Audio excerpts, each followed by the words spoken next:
guys, what's going on? We are finally back with another video. I know some of y'all have asked where I've been. Am I still alive? Well, here's the proof. Still in it, still alive.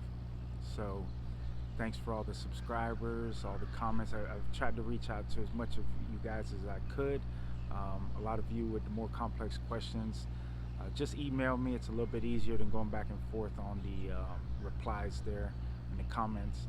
And appreciate all the support. For all the haters, appreciate the support too. No hard feelings. So as promised, we are doing a video on regrooving today. Some of y'all know what it is. A lot of you guys don't. Hopefully this sheds a little bit of light on what it is. I'm going to talk about what you can, what you can't do, and kind of show you the process I go through in regrooving.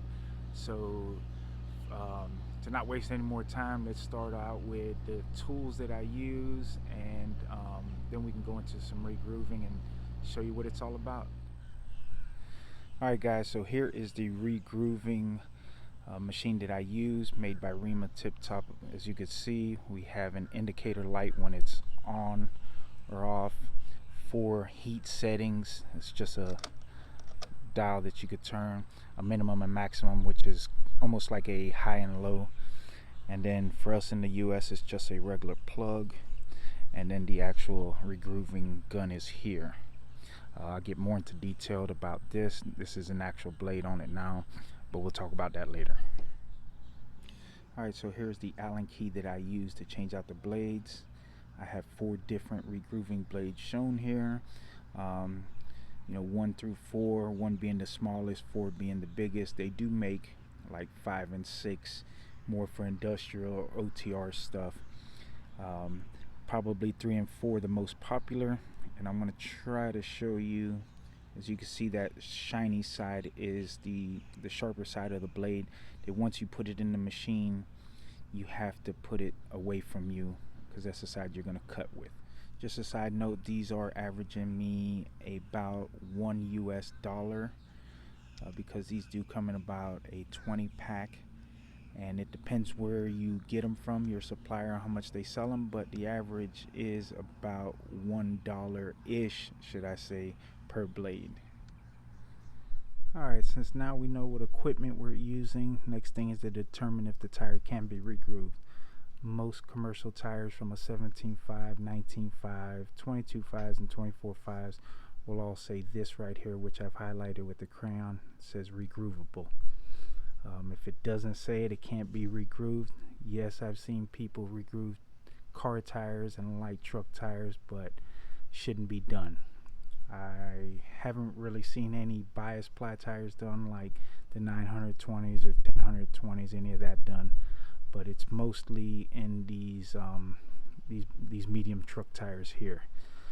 Once you've determined that it says regroovable on the side, the next thing is to look at the tread and see if there is enough tread to be regrooved. Alright, so our first sample tire here. This one here is a definitely no. You can't regroove this. A lot of times you can just tell by the chipping, and you can almost look at the tread and tell.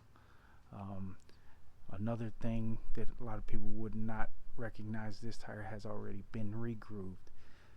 A key note for a lot of people that don't know, especially drivers, once you regroove a tire, the casing cannot be recapped anymore or regrooved again. You can only do it once. So just keep that in mind. What's really noticeable here for me is something for especially drivers that don't know. You go out there and buy used tires.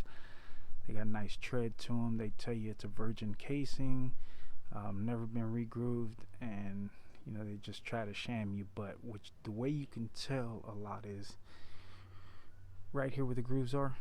You can see right here they missed this spot. They kind of like went up and over. There's little stop and go marks. Let's see if we can get this. Stop and go marks right here. This is where you're pushing with the gun. You stop, you turn, and you go. Another way to tell is you see how sharp this is, and then this is kind of rounded. So they stopped, went, but over here they just kind of non-stop. Keep that in mind when looking at tires.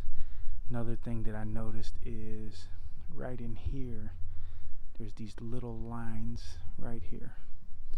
So what that was telling me is that the blade actually got nicked, or there was something wrong with the blade. That usually happens when you hit a nail you don't see or a piece of wire. It damages the blade, and then it's hard to cut, and it'll leave little grooves like that. That's why I just try to always clean the tire before you start regrooving.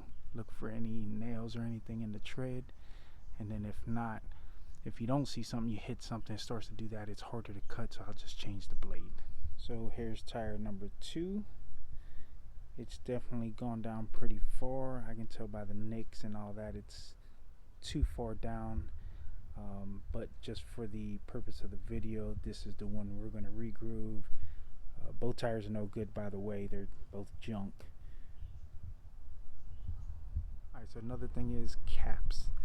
Do not regroove caps. Yes, I've seen them done. Yes, people do them. I don't do them.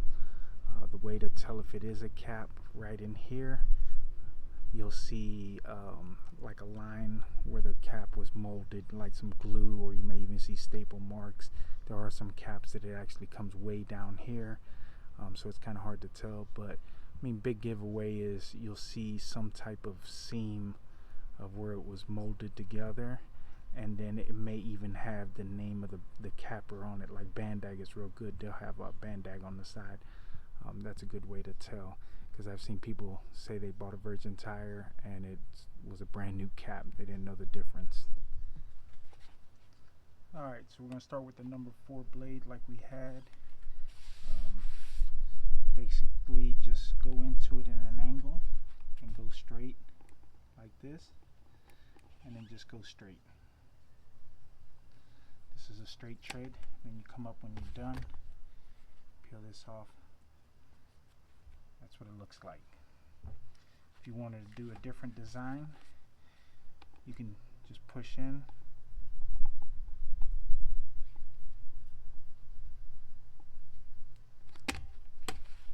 And get a different design. Alright, I've done another line here just to show for you guys that want to know how deep it is. Remember, we were at 0 tread here. We are at about 730 seconds there.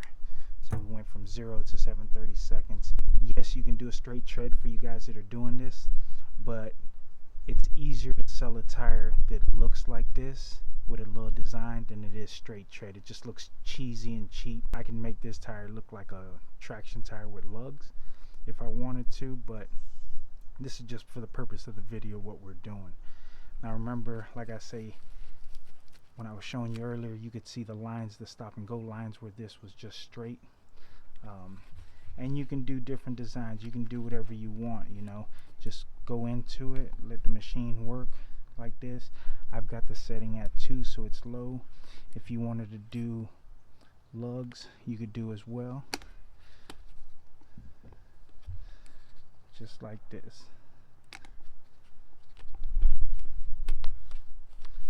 Right? And you can make this look like a lug tire pretty quick. So whatever you'd like to do, it's up to you. And you start making it look like a lug tire. Depending on the tire, depending on the tread you're going to do, how deep you're going to do it. If this was one that already had squiggly lines, I would just probably follow them. Every tire is different, but as you can see here, you can do many different things. Another thing to keep in mind, I believe per DOT, when you regroove, you have to be 230 seconds above the steel casing. A lot of guys, when they regroove, instead of setting the gun like this, they go like this and they try to cut deep into it. It starts to hit the casing. Once you see any type of steel or anything, it's a done deal there. The casing's no good. So just keep that in mind. Other thing, I mean, clean the tire before you regroove. Get any nails or anything you see in the grooves, because if you damage this, it starts to cut ugly. It's not smooth like this, and just change the blade. But normally on a good tire, A blade will last me at least 2 good regroove jobs, 2 tires, and then I'll just change them up. Hopefully this video helps you guys in any way. Like I say, thanks for you guys that are supportive, and hopefully this helps some of you. Haters, keep it coming.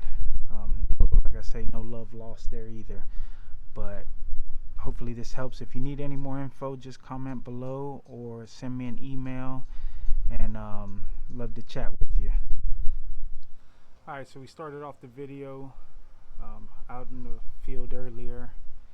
Ran out of memory on my phone there, so I had to come home, and so that's probably why you hear a little noise now from my neighbors. But I'm pretty sure some of y'all want to know the regroover. When I'm out in the field, I do keep a 100-foot extension cord because I have an inverter inside my truck, so at any time I can go anywhere and regroove off the truck, or if I'm at somebody's yard or shop, I've got a long enough extension cord where I can hook up there and have electricity.